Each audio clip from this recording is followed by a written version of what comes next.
So, ayun na nga guys, no? So, welcome back ulit sa ating channel. And for today's video, tuturo ko naman sa inyo kung paano nga ba natin malalaman yung mga hidden features na meron yung computer natin gamit lamang yung CMD. Pero, bago natin simulan yung tutorial natin, no? Kung first time ka pa lang dito sa ating channel, make it sure po na mag-like at mag-subscribe para updated ka sa mga tutorial gagawin natin. So, tara, let's go! So, open lang po natin yung CMD.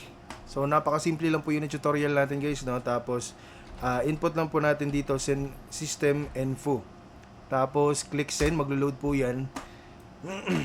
So dito guys makikita natin yung mga information patungkol sa PC natin kagaya ng mga OS name, version, manufacturer, patungkol din sa mga iba't ibang mga information sa computer natin or sa OS natin. So dito nyo po malalaman. So hindi mo na kailangan pang pumunta doon sa setting para makita or malaman yung mga information ng computer nyo. Dahil dito lamang sa CMD ay makikita nyo lahat-lahat ng ito.